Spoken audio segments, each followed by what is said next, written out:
अंकुर और ऋषि उस haunted house के बाहर खड़े थे जहां वरुण और हिमांशु को गए हुए काफी देर हो गई थी। जब दोनों बाहर आए तब जाके अंकुर और ऋषि की जान में जान आई। एक्चुअली दोस्तों में जब शर्त लगती है तो बात इज्जत पे तुरंत आ जाती है। इस हॉन्टेड हाउस में 3-4 घंटे बिताने की शर्त भी कुछ ऐसी ही बन गई थी। हर एक हालत में रहकर दिखाना ही था। वरुण और हिमांशु ने अपना काम कर दिया और बाहर आते ही बोले, चलो हम तो हो आए, अब तुम दोनों जाओ। वरुण और हिमांशु के कॉन्फिडेंस को देखकर अंकुर और ऋषि को भी थोड़ी हिम्मत आ गई थी। दोनों पहले से थोड़ा कम डरे हुए थे और पीछे के रास्ते से हॉन्टेड हाउस के अंदर घुस गए। घड़ी में रात के 1 बजे थे। मोबाइल के टॉर्च की रोशनी में रास्ता ढूंढते हुए चलते जा रहे थे दोनों कि एक कमरे के अंदर से एक आती आवाज ने उनकी हड्डियों तक को ठंडा कर दिया था। लेकिन फिर भी हिम्मत बढ़ाकर वो दोनों उस आती हुई आवाज की तरफ बढ़े कि अंकुर के कदम ऋषि की चीख सुनकर रुके। अंकुर ने तुरंत पलटकर ऋषि से पूछा, क्या हुआ, तू चिल्लाया क्यों? तो ऋषि का जवाब सुन अंकुर सकते में आ गया था। ऋषि ने कहा, मजाक बंद कर यार, मैं कहां चिल्लाया। इसके बाद दोनों खड़े इधर उधर देख ही रहे थे कि अंकुर की नजर कमरे के बीचों बीच रखी चेयर पर गई। अंकुर को पता नहीं क्या सूझी। ऋषि के बार बार मना करने पर भी वो जाके उस कुर्सी पर बैठ गया और फिर हंस के बोला, फालतू ही डरते हैं हम, हा? बैठ तो गया, देख मुझे कुछ भी तो नहीं हुआ।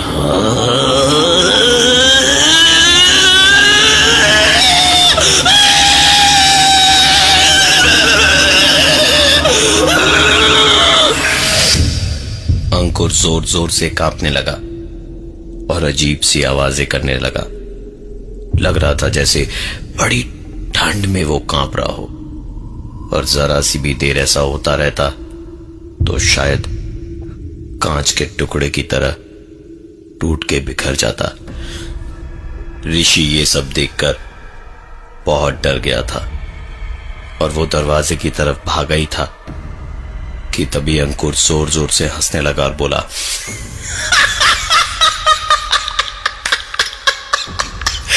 बस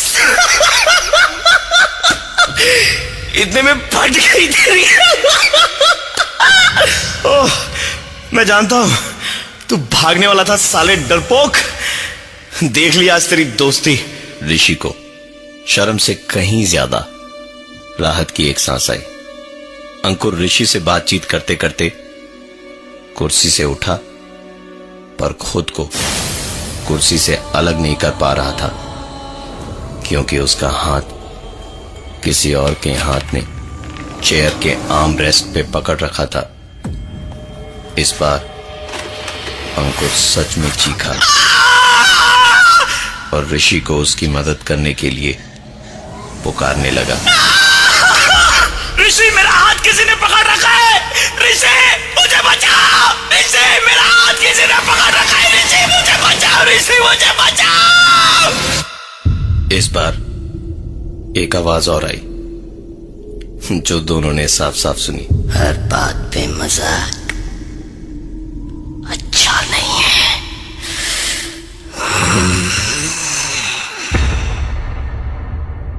उड़ाने के चक्कर में उसके हाथ का कड़ा खोल के गिर गया। कड़े की आवाज ने मानो उस हॉन्टेड हाउस की शांति भंग कर दी हो और कई तरह की आवाजें एक साथ आने लगी।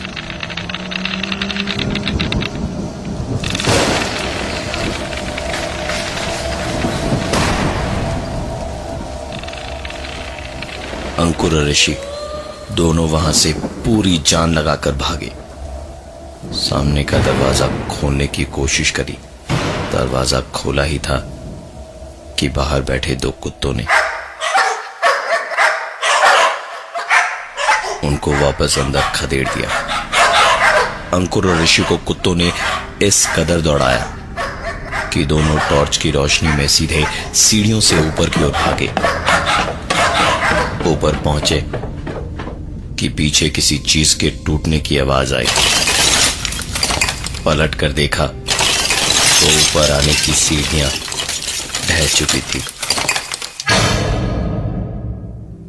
इस घर से बाहर निकलने के लिए नीचे जाना जरूरी था और नीचे जाने की सीढ़ियां टूट चुकी थी। अंकुर ने तुरंत अपना मोबाइल फोन निकाला कि अपनों दोस्तों को फोन करे, तो मोबाइल फोन पे नेटवर्क नहीं था।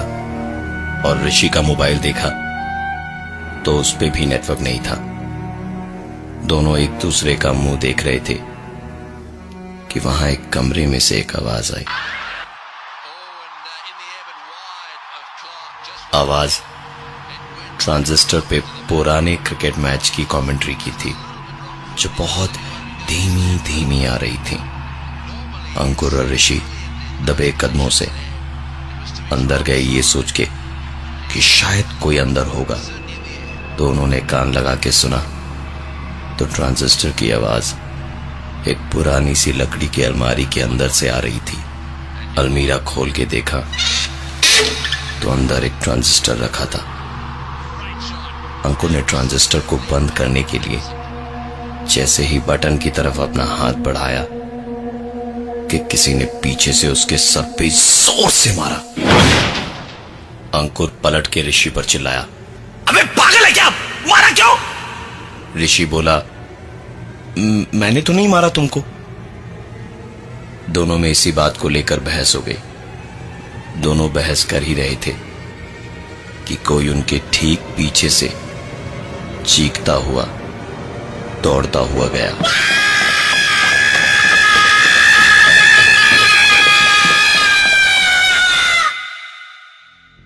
और साथ ही कुछ जलने की महक भी जोर से आ रही थी। देखा तो एक जलता हुआ आदमी भाग रहा था। दोनों पलट के उस आदमी के पीछे पीछे गए और सीढ़ियों तक जाके देखा तो वहां कोई नहीं था। सीढ़ियां टूटी हुई थीं, तो वो आदमी गया तो गया कहां?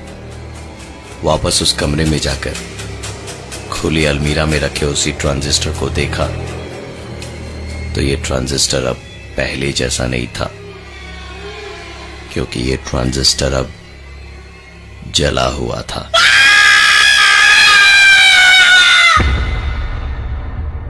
अंकुर और ऋषि ने वहां उस कमरे में 1 मिनट भी रहना ठीक नहीं समझा और दोनों वहां से तुरंत भागे। थोड़ी दूर जाने के बाद अंकुर ने पलट के देखा तो ऋषि कहीं नजर नहीं आ रहा था। जिस रास्ते से अंकुर यहां तक आया था, वापस उसी रास्ते जाने से ट्रांजिस्टर वाले कमरे में वो वापस पहुंचा। ऋषि अलमारी खोलकर हाथों में ट्रांजिस्टर लिए नीचे बैठा था।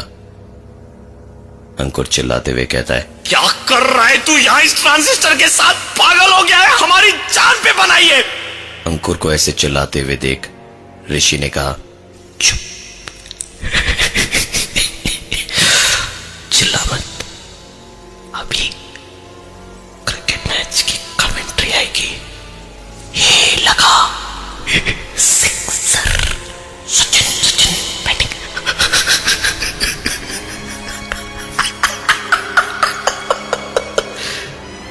हर बात पे मजाक अच्छा नहीं है।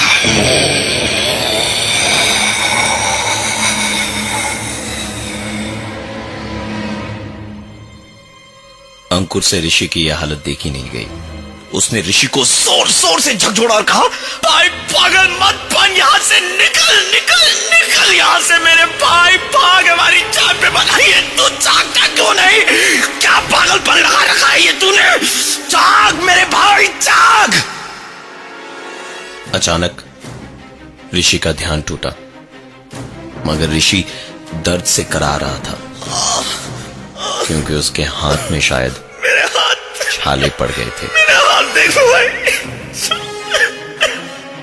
अंकुर ने ऋषि को संभाला और उससे कहा कि बस अब अपनी जान हमें बचानी है।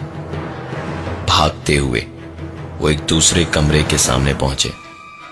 वहां पूरे कमरे में एक ही आवाज थी, दीमकों की। अंदर पांव रखा तो मोटी सी राख की परत पूरे कमरे को ढके हुए थी और वो आवाज धीरे धीरे तेज होती जा रही थी। अंकुर और ऋषि अपनी किस्मत को मन ही मन कोस रहे थे कि दरवाजे पे एक आदमी दिखा जो बोला, यहां रुकना ठीक नहीं है, मेरे साथ चलो, बाहर जाने का रास्ता मैं बताता हूं।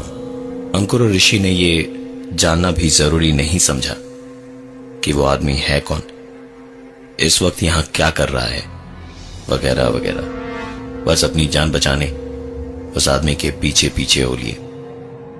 वो पीछे के रास्ते से होते हुए एक दरवाजे तक उन्हें ले गया और बोला, ये है यहां से निकलने का दरवाजा, निकल जाओ। और इतना बोल के वो दरवाजा खोलने लग गया तो देखा दरवाजा लॉक्ड है। उस आदमी को जैसे पागलपन का दौरा पड़ गया हो, पागलों की तरह जोर जोर से दरवाजे को पीटने लगा और चिल्लाने लगा, खोलो दरवाजा, खोलो जल्दी खोलो वरना सब जल के राख हो जाएंगे, आग लगने वाली है। दरवाजा खोलो, खोलो दरवाजा, दरवाजा खोलो। ये देख अंकुर और ऋषि वहां से भागे, पर इस बार घर के तापमान में अचानक से बदलाव आ गया था। ये घर जो अब तक शांत और ठंडा था, वो बहुत ज्यादा गर्म लगने लगा, मानो जैसे वहां आग लगी हो। दोनों को धीरे धीरे उस घर में घुटन होने लगी और चारों ओर से लोगों के चीखने और चिल्लाने की आवाजें आती रही।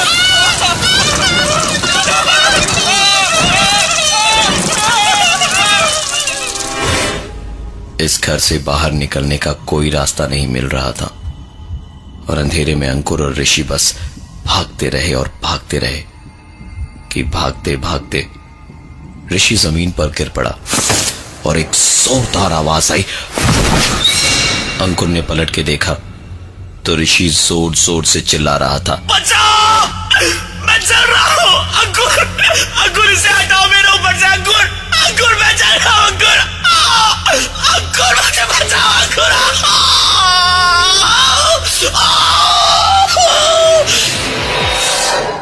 अंकुर ने पलट के देखा तो उसे कुछ समझ नहीं आ रहा था कि वो करे तो क्या करे, क्योंकि ऋषि बस लेटा हुआ था जमीन पे और हाथ पैर मार रहा था जैसे वो किसी भारी भरकम चीज के नीचे दबा हुआ हो। अंकुर बस इतना समझ गया था कि ऋषि को शायद ऐसा लग रहा है जैसे वो जल रहा है। अंकुर ने अपनी बैग से पानी की बोतल निकाली और ऋषि के ऊपर उड़ेल दी। जैसे ही पानी की बोतल खत्म हुई, ऋषि ऐसे उछल के उठा जैसे उसके ऊपर कुछ हुआ ही नहीं था।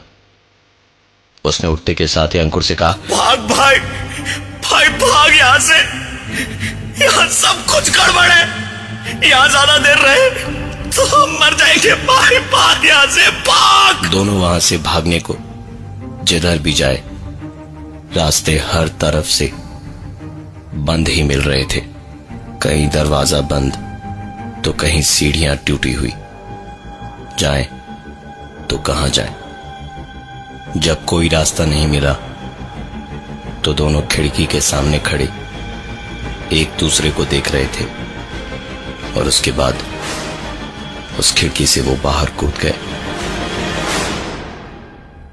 सुबह जब आंख खोली तो देखा उसी घर के गार्डन की घास पे पड़े हुए थे। चारों तरफ सब शांत था। हवा की जो आवाज रात को घर के अंदर डरावनी लग रही थी, सुबह घर के बाहर गार्डन में वही आवाज सुकून दे रही थी। दोनों के चेहरे, हाथ, पैर और कपड़ों पे जलने की कालीख लगी हुई थी।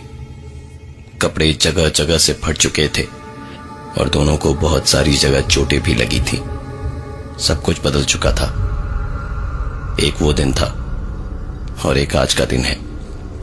दोनों ने कभी किसी और से कोई शर्त नहीं लगाई।